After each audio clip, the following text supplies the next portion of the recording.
Hey,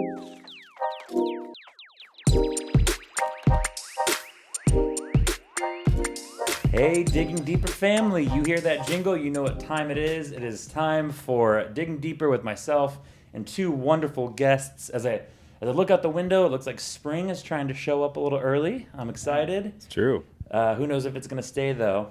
And with spring comes two wonderful humans. To my left, your right, we have our worship pastor, Michael Bond. Michael, how you doing? Doing good, Tim. Glad to be here. Glad you're here. Thanks, man. And to my right, we have a relative frequent flyer, Doug. Doug, how are you doing? Very well, Tim. Thank you. Oh, that's good. I'm glad that you guys are here. Spring is coming. I'm working the garden. Yeah, real quick, did Groundhog's Day, Puxatawny Phil, did he see a shadow? Do you guys know? Is he calling for winter or? I thought he did. Okay, I know the squirrels in my yard are really active. I don't know what that means. I saw one out there in the sun trying to do shadow puppets. It means something. I don't know exactly what. I know for me, the news outlets I follow on my phone, they don't tell you what happened. They try to give you the clickbait, so you got to click. So it just told me that this is what Phil saw, and it never told me. So I'm going to look it up. I'm just living in ignorance. But while Michael's doing that, I do have a fun little question for you guys. So listeners, we are in our core value, our next core value, which is service, not serve us. Real quick, the tagline there, we are spiritual contributors, not just consumers. The church is not only for us, but the church is us. We exist for the world. Really, really cool messages this weekend. When I think of service, though, I think of volunteering. So I want to ask you guys, cornerstones here in our pastoral staff, our church, you've been around a while, but what was the first church ministry you guys served in? So I want the when, where, and the what. I'll start with you, Doug. Oh, okay. I became a member of a little Church of Christ in White City in 1980, and later that afternoon they called me up and they said, now that you're a member, we want to know if you would be willing to lead our 5th and 6th grade youth group. It was 6 or 7 kids, and I had only been a believer for about 7 hours, and I had no business leading a ministry, but I said yes. And anyway, that was trial by fire. That was the start. Yeah. All right. So 1980. Okay. Michael, what about you? I know you're crunching numbers earlier. What'd you come up with? Yeah. So I know as a child I did different like theatrical productions and musical things and singing and whatnot, but probably I know the first time that I probably could have been forced to do it, by my parents. Who knows? You're going to be in this play. As a young whippersnipper, about 16 years old, at this church, I volunteered as a worship leader for CAD, for the high school ministry. Awesome. Wow. Yeah, it was good times. And did anybody ever tell you, like, wow, you might be a worship leader here someday? Maybe. I don't know. I don't even remember. All right. I remember it was good times, though. Very simple and just pouring our heart out to the Lord. It was good. And so you said you were about 15 or 16? Mm-hmm. Okay. Yeah. Cool. Yeah, I'd probably put my first time was also here at this church, but it was probably like 6th or 7th grade, I think, serving in one of the kids' camps or something. Nice, man. Again, I thought it was cool. I actually don't know if I should have been doing it, but we did. The rest is history. The rest is history. And Yeah, we're here all here you are now. We are digging deeper. So, Digging deep with you, bro. So we're going to dig right into the questions. And the first thing to do is probably unpack the word serving. I think, service, not serve us. What does that mean to us? So I'm going to start with you, Michael. And I just kind of want you to unpack, in your words, what does serving look like? And more specifically, maybe, what does serving others for the Lord look like? Well, you hinted to this earlier. I think for sure serving is considering others better than yourself. There's an essence of that. Jesus made it very clear that he was others-centered, always put others first. All the way to the end. I've been going through my own devotions, reading through Mark, and I'm now where Jesus was arrested and goes to the Garden of Gethsemane, and here he is praying.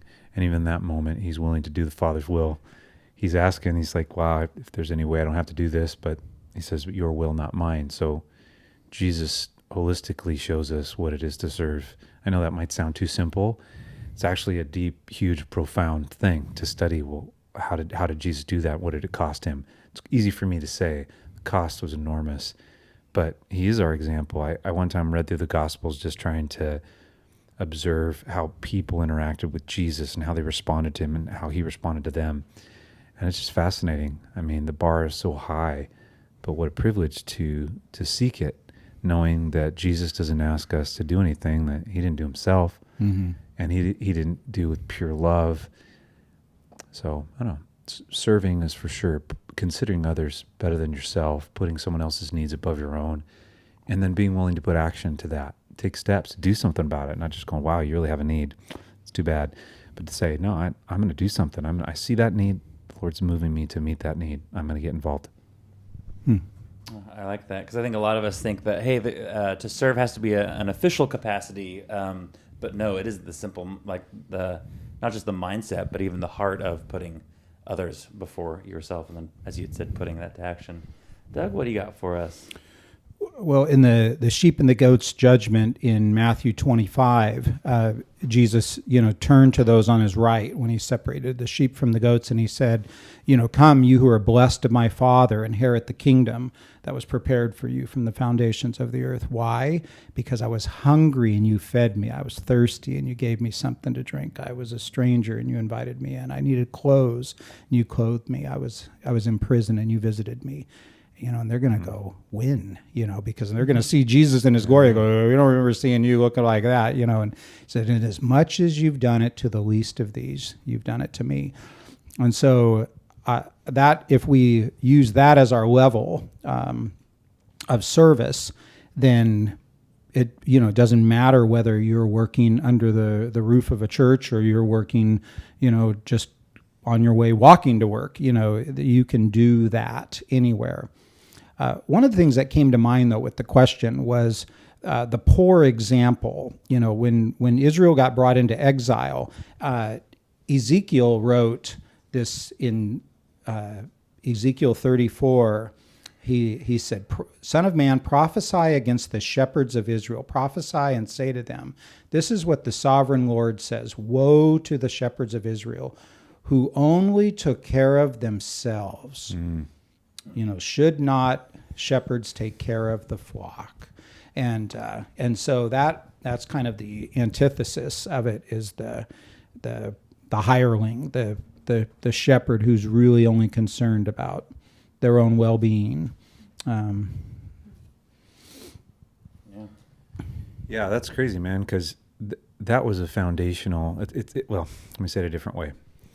And what you said, as that message is going out to the religious leaders, that's like foundational to God's heart. I was reading in Deuteronomy in the last few days, just trying to reacquaint myself with the heart of God's law, and that it's not just about laws, but he has a heart for so many things. And so I was reading in Deuteronomy 15, the year of canceling debts, and there's this whole big process where the Lord builds in mercy, and he talks about, love the foreigner among you, and don't take everything from your fields, and again, cancel debts, get and set. If you have a servant, they get set free, and don't just set them free, but like set them up.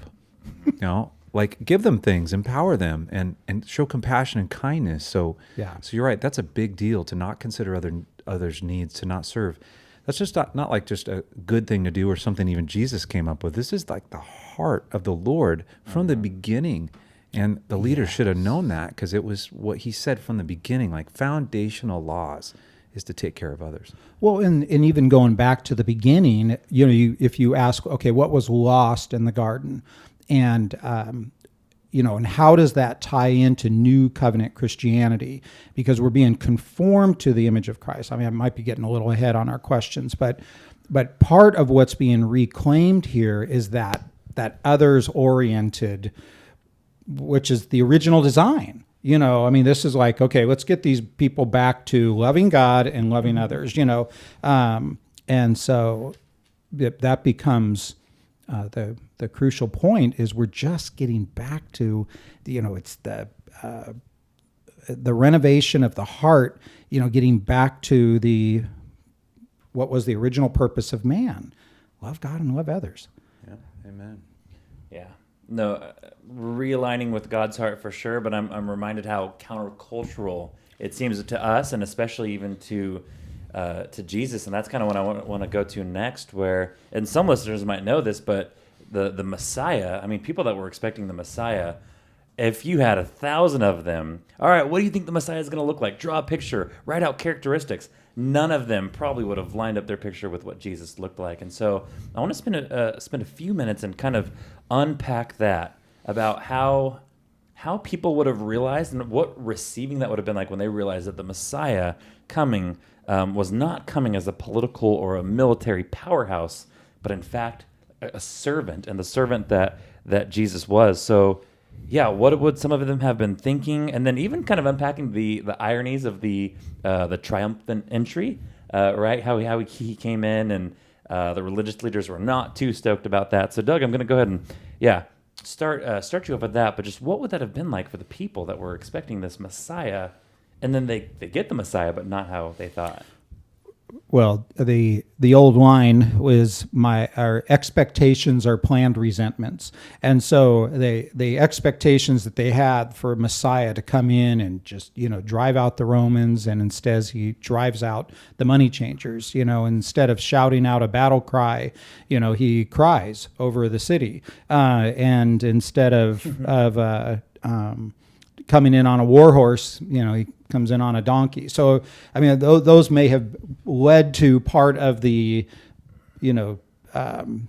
change of heart that the crowd had at the end. Regardless of all the things Jesus had done, crucify him. Yeah, it's so interesting, Doug, because they wanted him to come in and purify the politics, and he's gonna come purify the person. Yes. Like, I'm coming to purify your heart. I want to get you right. You just want a land where you get it your way. So you're like, give it back. Tell those Romans to give it back. Let's do our own thing. But as they were doing their own thing, they were really owning their own thing, and it was never about them having their own thing. And that's our problem as humanity. Then this transcends whether you're in BC or AD. Humanity is humanity, and God's constantly trying to get us to consecrate ourselves, purify ourselves, consider others better than ourselves, consider the Lord better, worship him, love your neighbors yourself. And we struggle with that. We struggle with that a lot. Yeah, it's so interesting that when, just man's pursuit of power, or kind of, as you said, like, purify the politicians, what our desire is seems so surface level when it's compared to the heart of Jesus, where, like you said, no, I'm here to purify the person. Like, it's so much of a deeper level than our vision. We're like, no, God, you need to do this. And God's like, okay, well, I'm doing this. And it's about 3 layers deeper than what you're saying. And it's actually not just for them, it's for everyone. So always blown away that Jesus is just so much working at so much of a deeper level in our hearts than we can even realize or perceive. Well, even when he washed their feet, he goes, what do I do now? You can't understand, but maybe one day you will. There's got to be a lot of that, in our walk with him. No, totally. So yeah, kind of looking that was Jesus's time, but even kind of let's modernize it a little bit. What would that look like in kind of modern day? The idea of someone coming with a servant's heart in an environment, or maybe a realm where just power is king, but coming with a servant's heart. What would that look like? I kind of think of Forbes 500, somebody maybe giving up everything. I don't know if there's any. I couldn't quite think of any off the top of my head, but just Forbes 500 businessman, millionaire, but giving it all up. Well, I think they're seeing trends in business where those who serve end up having a better company, and those who don't, there's a problem. I read an article about a former CEO of Home Depot, and I guess evidently their corporate headquarters. The CEO had a private elevator that took him all the way to the top floor. So he didn't have to pass anyone. He just went directly to his office, had a private chef. He did his own thing. And that, just by that alone, his own parking spot, his own elevator, his top office, own chef, he would not mix with his crew, with his team. He did not serve them. and he just made it a couple years, and the board X'd him out. So Wow. you do see that actually it works in business, that if you serve and you consider others better, but still a powerful leader, but it's kind of like, just like Jesus has ultimate strength. How does he choose to use the strength? Does he choose to use the strength, for his gain, or does he choose to use the strength to save the world? And obviously we know the answer there. So that translates, as far as modern day, that translates in my home, translates in your homes, that translates everywhere we go. Whatever God entrusts to you, the strength, the wisdom, power, to use it to accumulate things for yourself in emotional and physical ways, or you use it to enrich others' lives and, in Jesus' heart, to draw them to salvation. Yeah. And no task is too low. That's the other part of it, is that there's the willingness to do anything. I was as a mechanic, it was not uncommon for me to be the top producing mechanic in our region, and it was no big deal. All I had to do, all I did was show up and Subtle went to brag. work. It wasn't anything special. It just was, I went to work and worked. And whereas the other guys looked like they spent more time trying to avoid work. And cool, so when we were all caught up, I would just grab the hand truck and I'd go empty the garbage. And I remember this guy waiting to get a mattress or something from the receiving section, and I walked past him 3 or 4 times while I was waiting, and I heard him say, "Nice job," and I was just like, I didn't say anything, it's just like, yep, that's probably a perception that is common, and You should told him, say, "Don't worry, bro. I want to know you too long. You'll be out of here within a month or two. yeah, You'll be fired." Yeah, sometimes, because obviously, and this is a question I want to ask next, but there definitely can be maybe limits or boundaries that we need to set for ourselves. But I've found myself a lot of times with small tasks. You said there's no service that's too small. Like, I ask myself, who would do this if I don't? And where I find this happening in my head the most is when I walk by trash or litter on the ground. yes, I'm like, oh, somebody will get that. But I'm like, nope, well, why doesn't that somebody just be me today? And it's been a weird one. And Yes.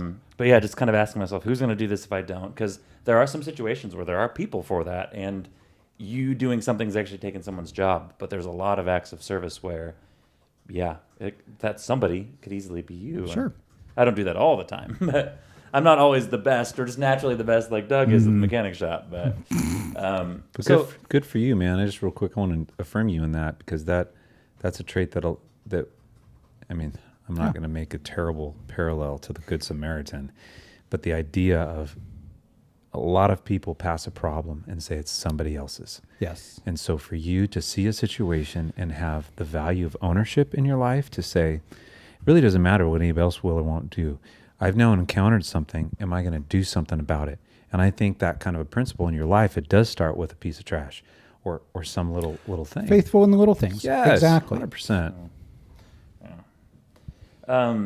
But now, I appreciate that, Michael, very much. And so now I kind of want to turn the needle to you and kind of ask. We're going to kind of hang on different spectrums of serving. I think there could be possibly, I say 2 problems, but unpack if they are problems: serving too much, serving too little, or even serving not at all. So when somebody is serving too much, and you've been around a while, you've served as our administrative pastor, as our worship pastor. I'm guessing at some point you've seen that.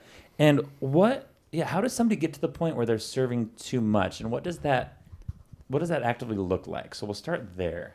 Or is that even a thing? Is serving too much a thing? We'll start with that base question. For sure, it's a thing. There's a lot of reasons it happens. It could happen because someone, maybe they need boundaries.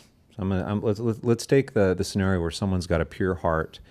They just want to serve the Lord. They want to serve others, and they actually need someone to look out for them and help them put boundaries in their life, because you can serve to the point that now you burn yourself out. You are always at wherever you're serving, and you're abandoning your family. Like there's a balance there for sure. But that's different than the person that serves too much because their self-esteem could be wrapped up in it. So there's a lot of unhealthy reasons, I think more than healthy reasons, to serve too much. One would be my self-esteem, my pride is wrapped up in this. Could be you're trying to grab attention for yourself. Makes me think of Jesus sitting across from where people would place their offering. And it's right before he sees the widow who puts in her coins, and he's seeing all the people that are putting in the large amounts of change to make noise and draw attention to themselves. But then he sees the widow's mite, and he's like, hey, everybody, check this out. She gave out of what she didn't have. These other people are just kind of throwing it in, drawing attention to themselves. And I think some people can serve that way. It's trying to draw attention to themselves. And that's not pure worship. That goes the opposite direction. So I think you definitely need a balance. You don't want to serve too much. Yeah, and I think even like in my life, if that's your identity, if you see yourself initially as I am this, and kind of, if that's your identity, and if that's your first go-to, and you think of yourself, if that's what you think of, then there could be a chance that you just need to have some discipline. Do you have any thoughts on that? Well, a couple of things. One, being a person who had trouble learning to say no, because I felt like, if I'm asked, wow, I had to say yes, I don't want to let this person down, or whatever. So, that was part of the problem. But the other, the other side of that as well is back to what you said, Michael, where you're kind of like going, okay, why is this person saying yes to everything? What's going on there? And sometimes there is a need to be needed. And so somebody goes, and so you don't always pick it up right away. And a lot of times the people who are most involved are the ones who keep getting asked, to do one more thing. So I really feel like it comes back to it. You want the act to come out of a relationship with the Lord, where it's something that hopefully fits, if not a giftedness, at least a passion, that they're not just doing it because the passion will run. So if I get caught up in worship and I'm terrible at, I wouldn't know what I'm doing if I join you in there. I would probably run out of steam quickly. So when you work in an area of your passion, you tend to you tend to ride out tough seasons a little bit longer, because this is something that's dear to your heart. And then, of course, working with your giftedness, it's like writing with your dominant hand. You can, it seems like you can hang out longer, in it. And so, yes, there's times where it does concern me where somebody is saying yes to too many things. So real quick, just a side question that I didn't prep you guys for, but not a hard one. In your own personal lives, saying no to things that are asked of you, was that a hard, because it is healthy to say no, was that hard for you guys to get to, or do you think that was an area of discipline where you feel like you were able to healthily say no to things, or is that something you really had to teach yourself? Yeah, I think that's a discipline to learn, especially if you come from familial background, family of origin background, that achievement and doing things give you accolades. Then it can be really easy as you grow up to just think, I'm accepted, I'm approved, I'm valuable if I do things, if I achieve things, if I say yes to things and do well when I'm asked to do it. So that's not healthy, by the way. It is great to want to help. It is great to want to get involved, but it's such a fine line between health and unhealth. So for me, I've had to learn in my life, sometimes it's when I'm asked so many things that it's physically impossible for me to do them, and I've been forced into delegating and forced into saying no. And so I've had to get there that route. It's actually healthier if you can see balance in your life and recognize it's not good for me if I do these things to excess, but it's a real struggle. It's hard. Oh, yeah, that's a good answer. Well, yeah, and a key to, in the ministry, the goal of finishing well. I don't know, a lot of the stories behind those who finished poorly, but I would say in some cases it was burnout. They literally got to a place where they just said yes to too many things, and they liked the sense that they were being asked. And so for me personally, it was a struggle to learn to say no, because I was a pleaser. I love to say yes. But then you're like, oh my, I haven't seen my family in a week. This isn't good. Yeah. coming from that people pleasing route, it's so affirming, I think, to say no and to actually experience the people that you said no to, like, still see you the same, right? Because part of you convince yourself, if I say no, what are they going to think of me? Yeah. And when they still love you and care about you, it's like really affirming. And Yes. that's, from the people pleaser camp, that's totally. I'll say one more thing about it. It's interesting to take this journey as a single person, and then take this journey as a married person, and then take this journey as a married person with children, because I had to learn the hard way. When I said yes to others to excess, I said no to my wife and children. And I got burned on that hard. And it took a long time for Janelle to get through to me, for me to finally understand, for all these people that say, come on, Pastor Michael, can't you just do this extra thing, or this extra thing, or this extra thing? It's like, I finally saw, it's like, okay, I'm okay to this point, and then at this point. And I look at it in this way: you're asking for my family's time. You're asking me to do that in a time that they've, they're expecting me. So if I do that, I say no to them and yes to you. And I can't do that to them unless, every once in a while we all have to do what we got to do, punch through. But for the most part, the challenge, especially like you said in ministry, is I have people asking for my time, not 24 hours a day, but every day, multiple hours, AM and PM. And so if I don't put in boundaries to that person, it's just, hey man, can't you do this one 15-minute thing, or can't you do this 1.5 hour thing? It's like, yeah, but I was going to go on a walk with my kid, or anyways, you hear what I'm saying. Mm-hmm. Yeah, that's good. And no, totally. That's a good word. But now I want to go to the other side of the spectrum, and the kind of the serving too little or not serving at all. And so, unpacking reasons why people wouldn't serve. And is it okay for people to have seasons of life? I would say people in the body of Christ, people, believers in Jesus. Is it ever okay for somebody to not serve? Or what would that look like? Or what would be some big reasons why somebody won't be serving?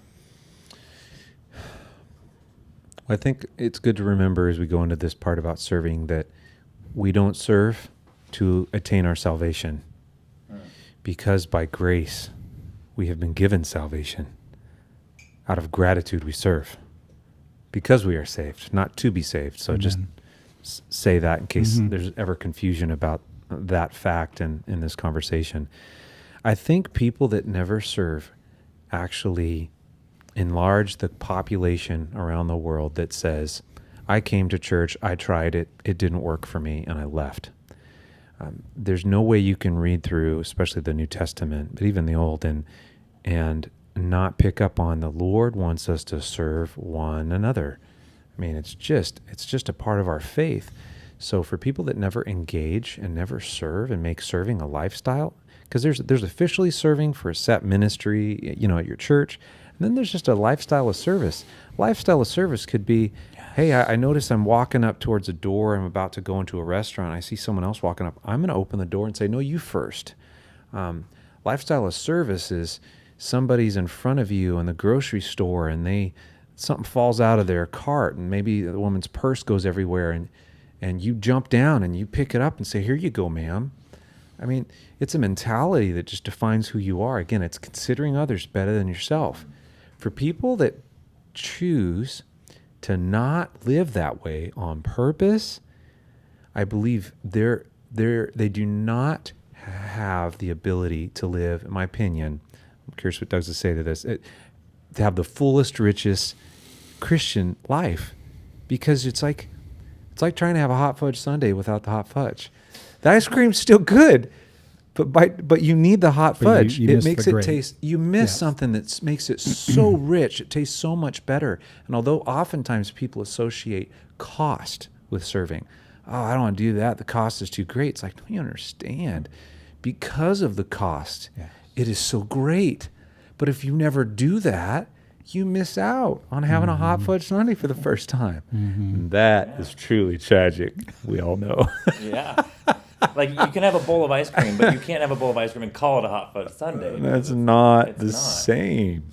What do you think, Doug? Yeah. Doug, your thoughts on that?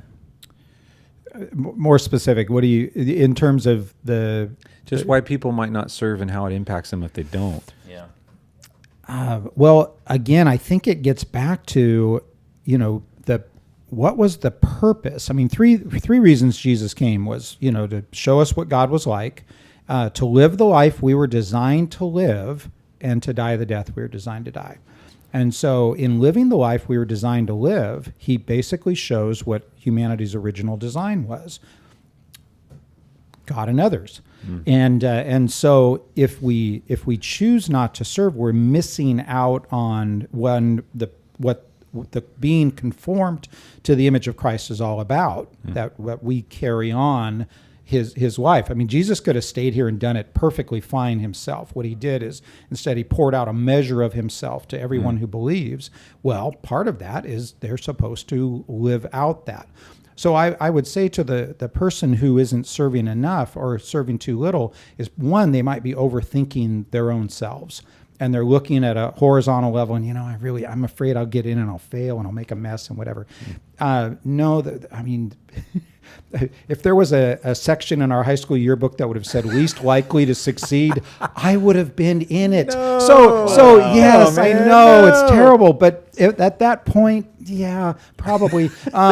And so there's what God can do to, Lord, here I am. I don't know what you can accomplish, like John Piper says, Lord, make something of my life that is entirely disproportionate to who I am. Amen. And I love that statement because that this is him. There I am. Clearance rack stickers all my life. And and you just go, wow, look what God can do through one obedient soul. Amen. Don't sell yourself short. And really just don't even think about yourself. Just go, Lord. What does He require? Offer your body as a living sacrifice. Watch and see, what does God bring in front of you to do. Don't overthink this. Amen. Yeah. And I think one thing we talked about on both the boundaries, the discipline, just being in the realm of student ministries, there have been people that have, they're serving, but they're just like, man, my home life, like kind of they've identified what you said, and these are volunteers, my home life is taking too much of a hit right now. So why would I try to operate out of something that's unhealthy if I'm trying to be a mentor to students? So they've taken that step back. So they've stopped from serving in that official capacity, I think, and really clear to differentiate. Not a lifestyle of service, but just that. And that's been so admirable to see. Like, man, take care of your home life. And I actually saw that in a situation where there was a really unfortunate situation. And as I'm stepping back, I am not fit to serve. And that situation at home got turned around. And so that was super cool. I want to go off of something that you said and hand this one to Doug. So you had mentioned, and I've heard this quite a bit, and it's so powerful. We don't serve or we don't love to be saved. We serve, we love because we are saved. I've heard it in kind of different ways. And so, Doug, this goes back to something you were talking about beforehand. And you pointed out that in Christianity, it's actually different than many other belief system or religions because, and I wrote it down so I didn't get it wrong. You said, in Christianity, the verdict is in and it leads to the performance. But in every other realm, the performance leads to the verdict. I thought that was cool. So I just want you to unpack that. Like, what do you mean by that? What are some examples? And then, what is the significance of that? Well, I want to give credit where credit is due. And this actually came out of a little book called The Freedom of Self-Forgetfulness by Timothy Keller. He says, in Christianity, the moment we believe, God imputes Christ's perfect performance to us as if it were our own and adopts us into His family. In other words, God can say to us, just as He once said to Christ, "You are my Son, whom I love. With you I am well pleased." See, the verdict is in, and now I perform on the basis of the verdict. Because He loves me and accepts me, I do not have to do things just to build up my resume. I do not have to do things to make me look good. I can do things for the joy of doing them. I can help people to help people, not so I can feel better about myself, not so I can fill up the emptiness. I thought that was very interesting, very insightful in terms of the idea that because I want to be a performer to please, to earn, and it doesn't work in Christianity. There's nothing I can earn. There's nothing I can do to improve my lot. Now, but there still needs to be a motivation if the verdict is in, and I come out from under judgment, John 5:24, Romans 8:1, I come out from under judgment, then what's the motivation to serve? Love and gratitude. And so we make it our goal to please him, 2 Corinthians 5:9, or live a life that's pleasing to the Lord, Ephesians 5:10. So there still has to be, I'm not earning his favor. I still want to please him by fulfilling. He went to all this trouble to rescue me from wrath. What's the right response to this? Offer your body as a living sacrifice. Be out there. Be, Lord, here I am. And be, dressed in readiness. I think that is that. Yeah, no, But anyway, the whole point of that too is the pressure's off. That takes the pressure off. I can serve without compulsion, even though I think it's 2 Corinthians 5:14 says the love of Christ compels us. So there's some level of compulsion, but it's not coming from me. It's coming from him. Yeah. Do you have any thoughts on that? Yeah, there was a song several years ago, probably 10 plus years ago. I don't know if you guys remember that. Said, I'm dancing with my Father God in fields of grace. There's this interesting concept that when you, like you said, the verdict is in, that's so good. There's a freedom, there's a weight that's lifted, as you said. It's like, I'm just dancing in fields of grace. I don't have to do this. I do this because I want to do this. I do this because I get to do this. I have approval. I'm forgiven. I'm gonna like bask in that. I just want to just sit in that. I don't know if you've ever had moments in your life where just special moments, maybe with someone else, that you just didn't want it to end, and you're like, I just want to stay in this place. This is so good and so right. We have this ability with service to be that. It's like, man, it is just so right because of Christ and his work. We are, we have his righteousness that becomes our own, and we are in this right standing with God the Father, and it's good. It's good, and you just want to sit in that and then let your life flow out of that. So it's not obligatory. Mm-hmm. Like, that's such the bummer, those that feel, I hate to serve, I hate to this, I hate to, it's like, when I kind of get that attitude, it's like, yeah, please don't. That's not what this is about. But just enjoy, serving out of the abundance of what God's done for you and the gratitude that you have because he's changed your life. Yes. Gosh. And then you think that someone might not do that at a certain point. The tragedy of that is not that the work doesn't get done. The tragedy is that the person did not have the opportunity or did not take the opportunity, Scripture says, to taste and see that the Lord is good. There are these moments that are put before us when we can taste and see that we can, 'tis so sweet to trust in Jesus, as the hymn said. For someone that doesn't do that, it's a bummer. It's kind of like they're lost. Mm-hmm. It's like, oh man, it's such a bummer because God's kingdom will advance whether we choose to sit on the couch and tap out or not. But we lose out majorly, and that's what's sad. I want, I pray for my kids every day, and there's one of them specifically this morning I was praying for that I really, my prayer for them is that they can taste and see and understand. Because once you do, it's hard to go back because it's so real and it's so vivid. Like a hot fudge sundae, Tim. Always bringing it back to the hot fudge sundae. Yeah, Oh, that's a great word, Michael. I really appreciate that. Man.